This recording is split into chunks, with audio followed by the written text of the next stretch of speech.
In the far northeast of the Indian subcontinent, beyond the high ridges where the clouds cling to the mountains like sleeping giants, there once lay a kingdom wrapped in mist and myth. Assam, a land of ancient rivers, dense forests, and stories whispered from one generation to the next. But among all the tales carried by its winds, none stirred more fear than the one of the king who ruled with both brilliance and terror. A king named Rudra Singha. He was born into a dynasty known for war, diplomacy, poetry, and blood. The Ahams, who had once crossed mountains and rivers to carve out a kingdom, believed that strength was not merely a virtue, it was their birthright. And so, from the moment Rudra took his first breath, the kingdom expected greatness. And greatness, in the world of kings, often came wrapped in darkness. Rudra grew up surrounded by the music of rituals, the clang of metal, the fragrance of incense, and the echo of soldiers drilling at dawn. His childhood was not gentle. It was crafted, forged, shaped. The boy who was destined to rule learned early that a throne is not a seat. It is a battlefield painted gold. Every smile hides an enemy. Every compliment hides a blade. Yet those who knew the young prince whispered that he had a gift, one that made him unlike any ruler before him. He could listen, truly listen, to the fears of his people, to the disputes of his generals, even to the quiet murmur of the forest. He grew into a charismatic leader, charming and intelligent, capable of calming storms with words alone. When he finally ascended the throne, the people believed a new age had begun. But power, when placed in the hands of a brilliant mind, is unpredictable. Sometimes it creates greatness. Sometimes it awakens monsters. Rudra Singha rebuilt cities, strengthened armies, reformed courts, and invited scholars from distant lands to transform the Aham capital into a center of culture. His festivals were grand and filled with music. His diplomacy was shrewd, often leaving foreign emissaries awestruck by his presence. Even his enemies admitted that he was a king unlike any other, a man born for the crown. Yet beneath this glittering veneer lay a truth that few dared to speak aloud. Rudra ruled not just with wisdom but with fear. His temper was legendary. Those who crossed him often vanished without explanation. A single misstep, a careless word, a wrong gesture, could cost a courtier his life. And when the night fell upon the palace, the lamps flickered as if afraid to burn in his presence. It was during this time that the rumors began. At first, they were nothing more than frightened whispers from villagers living on the fringe of the royal forest. Strange sounds at night. Soldiers patrolling with torches. Bamboo shoots arranged in patterns that seemed unnatural. Then came stories of prisoners taken deep into the woods and never returning. Stories of the ground trembling with muffled screams. Stories of a secret garden where justice, or vengeance, grew tall and merciless. The royal court denied these tales.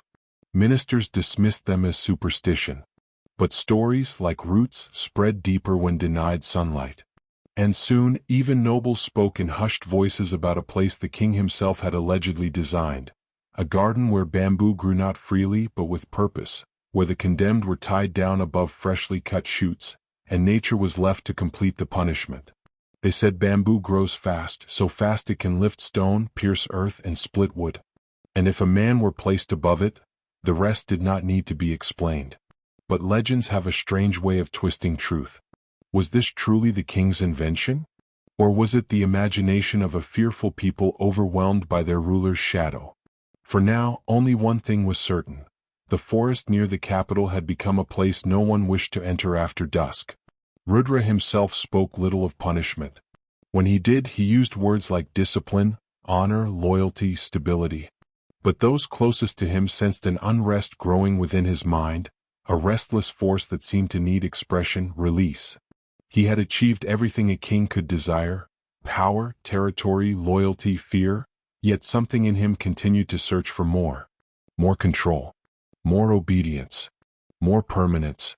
And so the line between myth and reality continued to blur. One night, as rain lashed the palace roofs and thunder collided with the hills, a traitor was brought before the king, a spy caught passing secrets to a rival kingdom. Rudra listened in silence, his fingers tapping rhythmically against the carved arms of his throne. Then, instead of ordering the usual punishment, he leaned forward, his eyes reflecting the lightning. "Take him," he said quietly, "to the garden." Those words were enough to drain the color from his generals' faces. They bowed deeply, not daring to question him.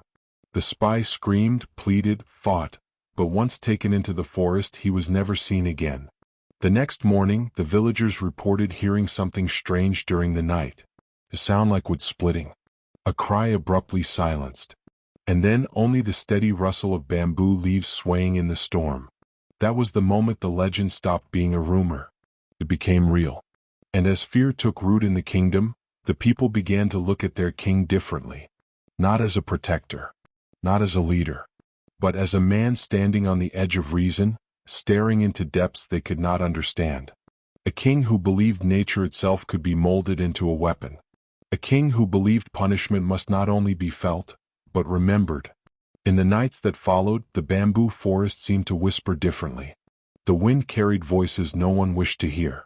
Travelers hurried past its borders, eyes lowered, praying that the king's gaze would never fall upon them. For a ruler who can command armies is powerful. But a ruler who commands fear becomes unforgettable. And in those days, Rudra Singha's name became something more than a name. It became a warning, a shadow, a legend soaked in blood and leaves. As months turned into years, the king's legend grew taller than the bamboo itself.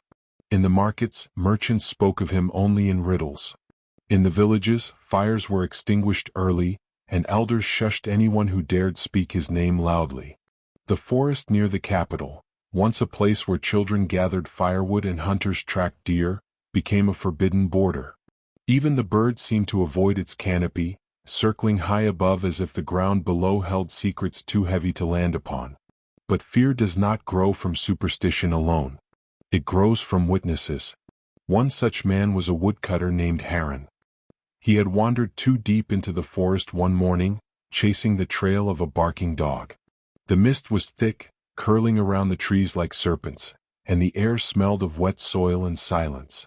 Haran moved quietly, following the sound, when he stumbled upon something unnatural, a circle of bamboo taller than the rest, arranged in such a perfect pattern that nature could not have designed it. At first, he thought it was a military outpost, perhaps part of the king's expanding defenses. He stepped closer, and the dog stopped barking. It whimpered instead, backing away, tail between its legs. Haran froze. In the center of the circle, the ground was disturbed, freshly turned soil, stakes hammered deep into the earth, ropes neatly coiled as if waiting. Bamboo shoots, thick and green, had been cut at the base. But the cuts were strange, not clean like from an axe, but angled as if someone had deliberately sharpened them to points. And then he saw something else. A scrap of cloth, torn and soaked, caught on one of the stakes. A bead bracelet half buried in mud. A single wooden slipper lying sideways, its owner nowhere in sight. Haran felt a coldness wrap around his spine. He knew the stories. Everyone knew them. But to see the traces with his own eyes, to feel the silence pressing against him, made the tales feel real in a way he was not ready to accept. He turned to leave. And that was when he heard it. A sound, faint, broken, almost swallowed by the forest. It was not the wind. It was not an animal. A human voice. Haran's legs shook. He stepped backward, his breath trembling, ears straining to catch more, but the voice vanished as suddenly as it had come. Only the rustle of bamboo remained, soft, steady, almost mocking. He ran. He did not return to the forest for years. But his story did. It spread from one village to the next. And with each retelling, more layers were added. Shadows became demons, sounds became screams, bamboo became blades. Most villagers dismissed Haran as a man frightened by his own imagination. But those who listened closely noticed something. He never exaggerated his story. He never embellished. He never claimed to see the king or the soldiers or the victims. He only spoke of what he saw, the circle, the cuts, the silence, and the voice. Meanwhile, in the palace, Rudra Singha's brilliance continued to shine as brightly as his temper. He expanded his army, built monuments, reformed trade routes, and personally led several negotiations with rival rulers. Foreign travelers described the Assam king as magnetic, eloquent, and fiercely intelligent. Some even compared him to the great emperors of antiquity, a man destined to carve his name into the stone of time. But geniuses often walk a thin line between vision and obsession, and Rudra's steps were beginning to falter. He began to distrust his own ministers, watching them with eyes that never blinked long enough. He held late-night meetings with astrologers and priests, searching for signs in the stars. He grew sensitive to betrayal, real or imagined, and each time his fears took root, another man disappeared into the forest. No trial, no announcement, no return. Among the generals, unease grew like mold on wet wood. They respected their king, admired him even, but they sensed something changing, something breaking. Rudra had once punished traitors swiftly but rationally. Now he punished suspicion, doubt, even the possibility that someone might challenge him. The bamboo garden, once a rumor, now cast a long shadow across the capital. But the king himself remained untouched by the whispers. He walked the palace halls with regal calm, holding court with scholars, warriors, and travelers, all the while concealing the storms that brewed within him. One night, after a banquet celebrating a military victory, Rudra slipped away from the festivities. He walked alone through the palace gardens, the moon illuminating his path with pale silver. The guards kept their distance. They knew better than to intrude. Rudra paused near a lotus pond, staring at his reflection as the water rippled gently in the night breeze. He murmured to himself, words too soft to be heard. But the expression on his face, illuminated by moonlight, flashed with something fragile, something haunted, something almost afraid. Not afraid of enemies, not afraid of rebellion, afraid of something deeper, something inside him he could not name. Kingdoms are not undone in a single day. They unravel slowly, thread by thread, until one morning the tapestry falls apart, and no one can say exactly when the first thread snapped. For Rudra Singha, that thread was about to break, and the bamboo garden was waiting. The unraveling began with a man named Bairaj. He was not a traitor, not a spy, not a rebel. He was simply a clerk, a quiet, diligent man whose life revolved around scrolls, ink, and ledgers.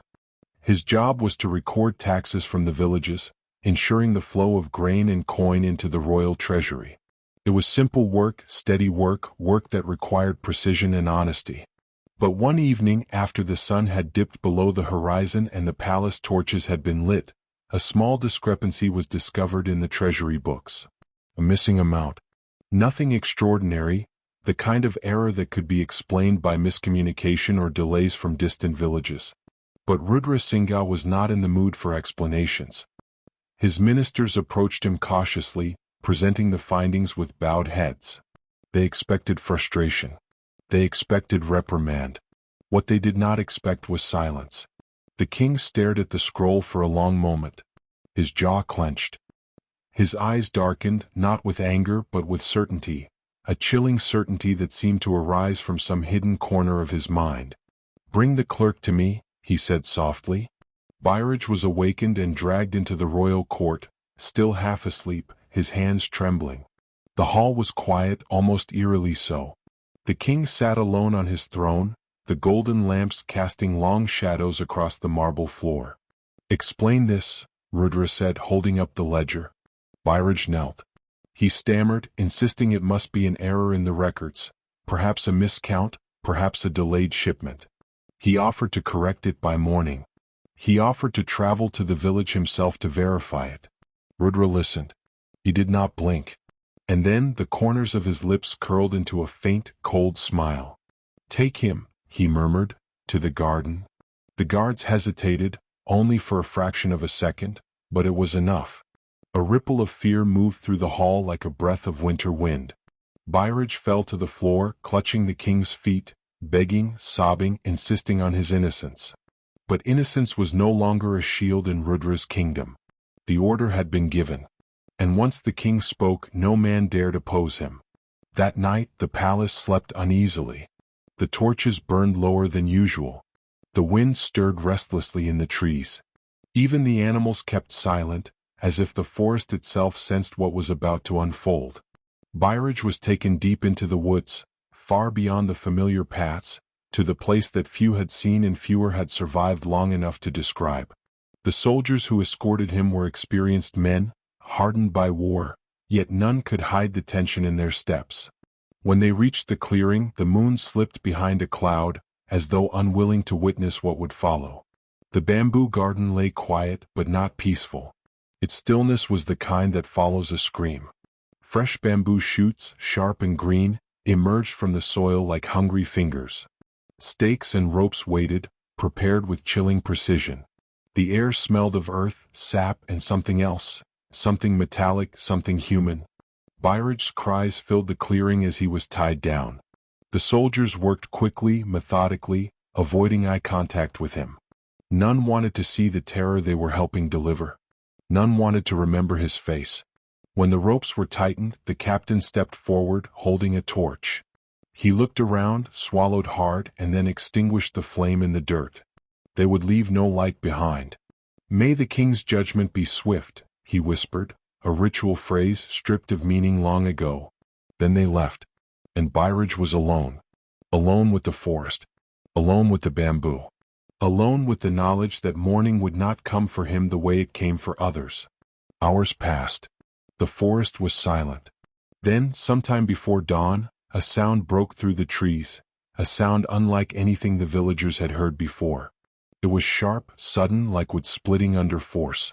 And beneath it, a cry so raw, so desperate, that even the nocturnal creatures froze in horror. That was the moment the legend became undeniable. A traveler passing through the area heard it. He ran, terrified, all the way to the nearest village, claiming that the forest had spoken with a human voice. The villagers dismissed him, or tried to, but the tremor in his eyes silenced their reassurances. By sunrise, word had spread. A man had been taken. A man had been punished. And the king's bamboo garden had claimed another soul. In the palace, Rudra walked the corridors with an unsettling calm. He greeted courtiers with warmth, attended meetings, discussed architecture and poetry, and showed no sign of the decision he had made hours earlier.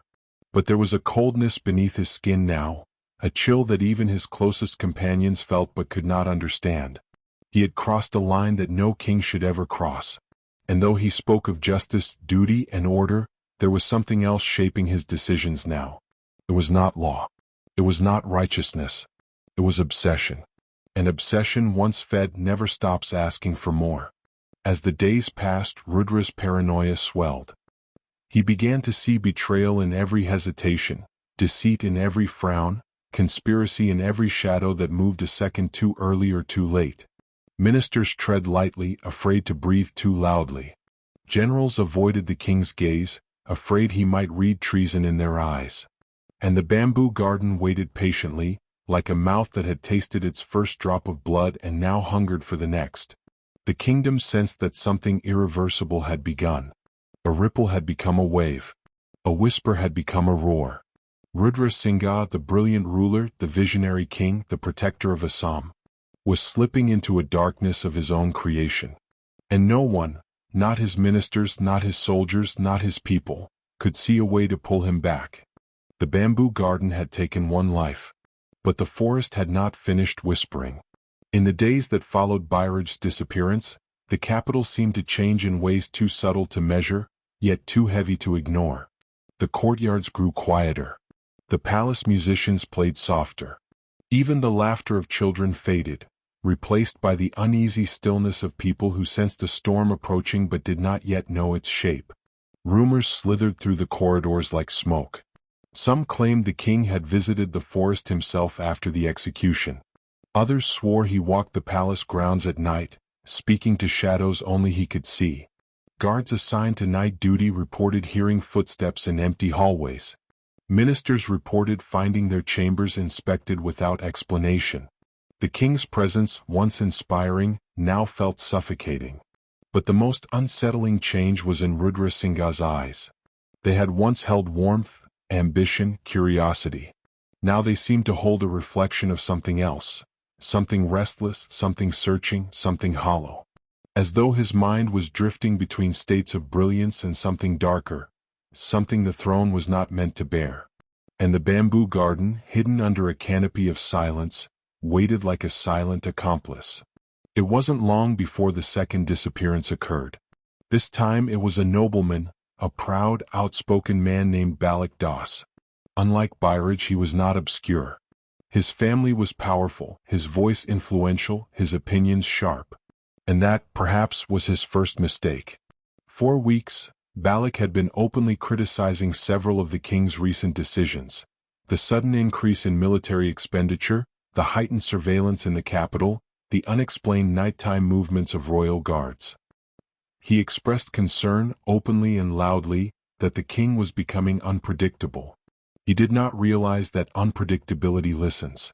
One evening, during a royal council meeting, Balak raised his concerns once again. His words were sharp but not disrespectful. His tone was firm but not rebellious. He spoke as a man who believed he was doing the kingdom a favor. But as his voice echoed through the chamber, Rudra Singha watched him with absolute stillness. When the nobleman finished speaking, expecting debate or dialogue, the king simply nodded. "You care for the stability of the kingdom," Rudra said quietly. Balak bowed. "I do, your majesty." "Then let us talk privately," the king replied. "Just you and me." The chamber fell silent. Ministers exchanged uneasy glances. Balak hesitated, sensing something in the king's tone he could not quite understand. But he followed. That was the last time anyone saw him alive. According to the guards, the king and Balak walked together toward the inner palace garden. They spoke calmly at first. Then the conversation escalated. Voices rose. Footsteps quickened. And suddenly, silence. Moments later, the king returned alone. He dismissed the council for the night. His expression was calm, almost serene. But something in the way he brushed dust from his hands, something in the strange emptiness of his gaze, told a different story. When Balak's family demanded answers, Rudra offered none. "Your father has taken time away," he said, reflecting. No one believed him. But no one dared challenge him. That night, after the palace lamps dimmed, armed soldiers received quiet orders. They marched into the forest at the edge of the capital, carrying torches wrapped to muffle the light. Their faces were grim. Some looked sick. One whispered a prayer. The forest swallowed them. Hours later they returned, without Balak, but with the same haunted silence they had carried after Bairaj. The bamboo garden had tasted power again. And power, once fed, only grows hungrier. In the villages, whispers spread like wildfire. The king was losing his mind. The king was punishing his enemies in the forest. The king had created something unnatural, a garden of death. And the bamboo grew faster now, as though nourished by the screams beneath it. The Assam kingdom, once united under pride, now bent under fear. But the palace held an even darker secret, one known only to a handful of the king's closest attendants. Rudra Singha had started visiting the bamboo garden himself. He never went with an entourage. He never announced his departure.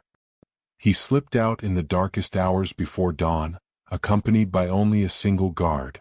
The forest, thick with mist, swallowed him whole. And when he returned, his steps were slower. His hands shook. His breathing came heavier. His eyes, once sharp, now flickered with something between fascination and horror. One night, as the king returned from the forest, a young attendant accidentally crossed his path. Rudra stopped, breathing hard, the torchlight casting jagged lines across his face. The boy bowed deeply, trembling. When he looked up, he saw a trace of mud on the king's fingertips, a smear of sap on his sleeve, and beneath it, something darker. The boy never spoke of it again. Fear sealed his lips, but he never forgot.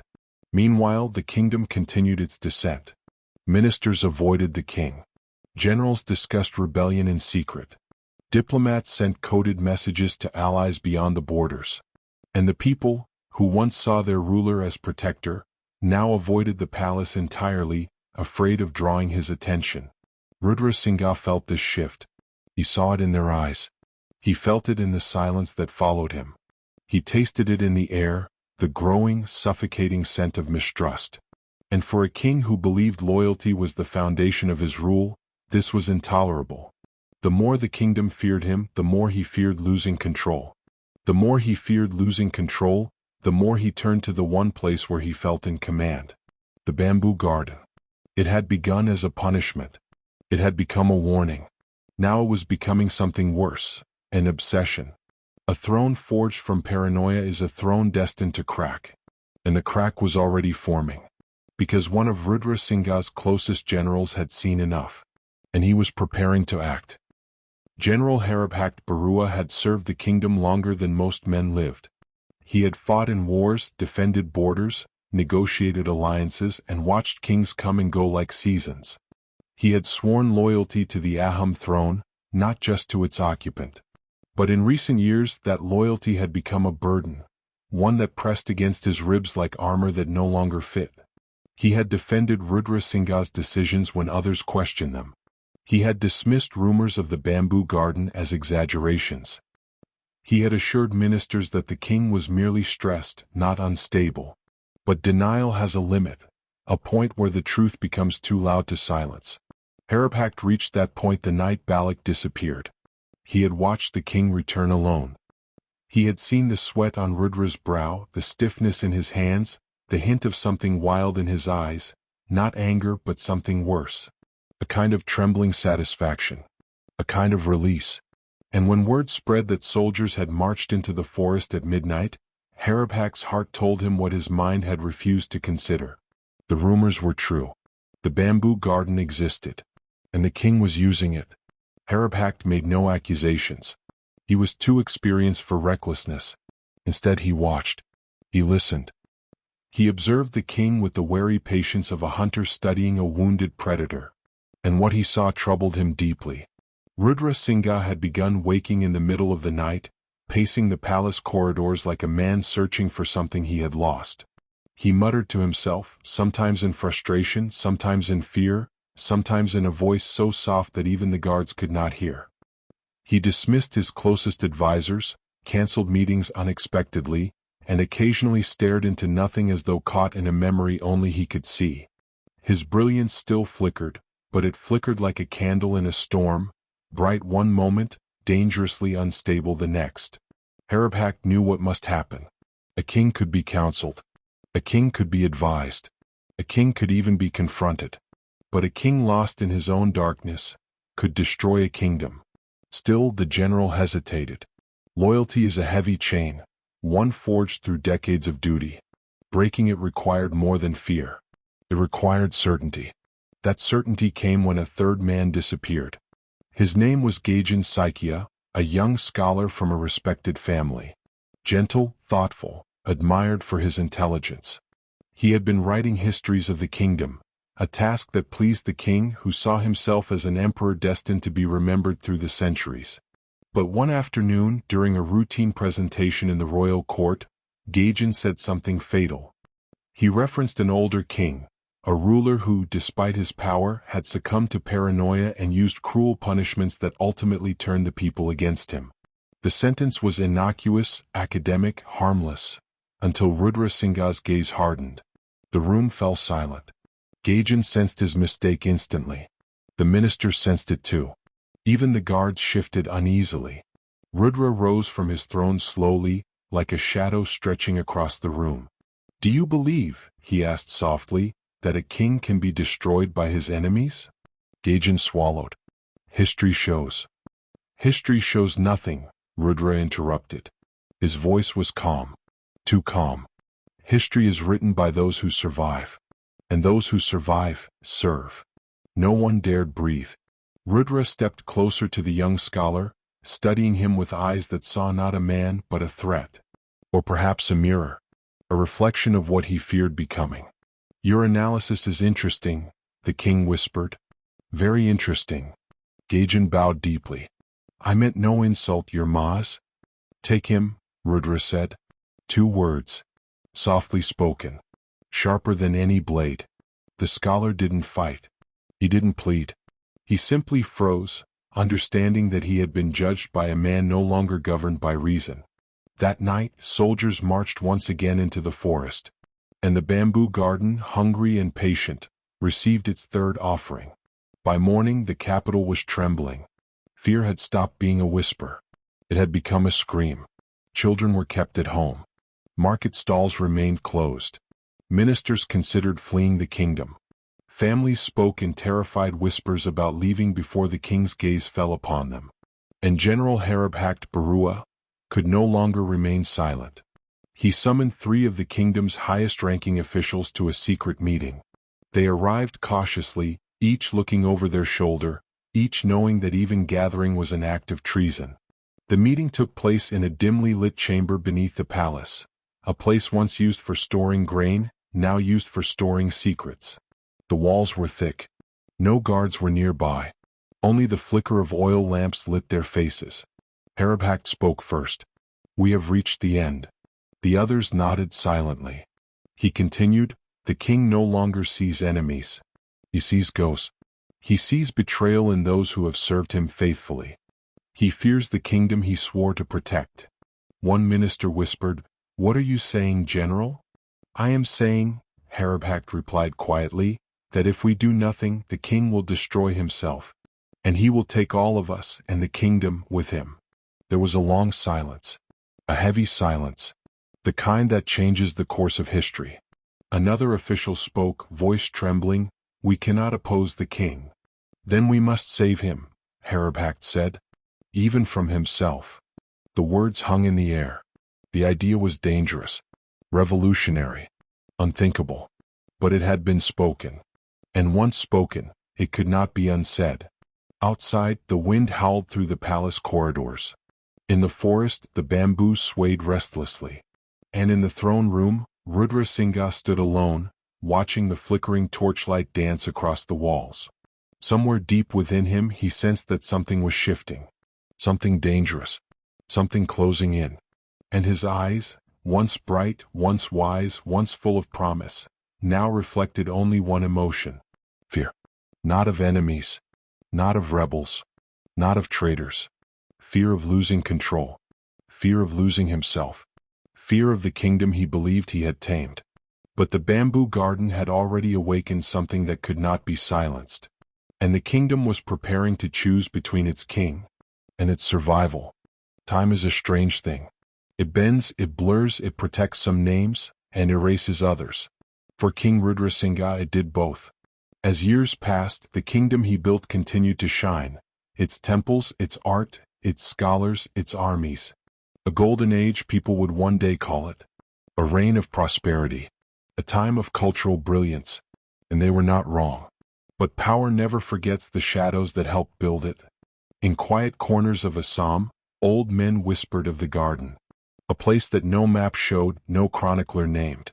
A place that wind avoided and birds refused to land. They said bamboo there grew thicker than anywhere else, fed by what lay beneath the soil. Some said the king rarely visited it after that day. Others claimed he returned often, walking alone through the green stalks like a priest through a graveyard, touching the leaves as if seeking forgiveness or demanding loyalty from the dead. But the truth is simpler. A ruler can outrun enemies, wars, rebellions, but he cannot outrun the memory of what he has done. Rudra Singha's final years were strange.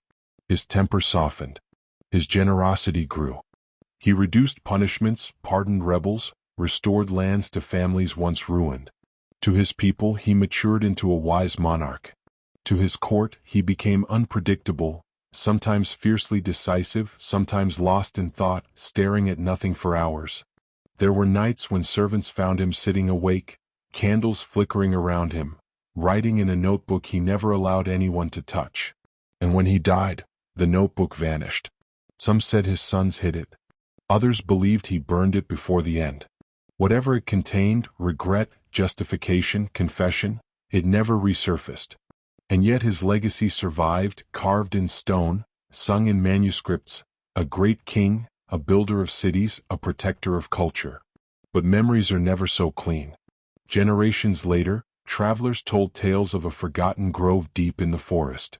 A grove where bamboo rose unnaturally tall, where the air felt heavy, where footsteps echoed as though the earth itself remembered pain. Some refused to go near it. Some claimed they heard whispers among the stalks at dusk. And suddenly the legend resurfaced, half myth, half history, all fear. The bamboo garden of death. Did Rudra Singha truly create such a place? Or did his enemies invent it to tarnish his name? Or did his own people exaggerate a punishment until it grew into nightmare? History offers records, but legends offer truth of a different kind, the truth of how a man is remembered.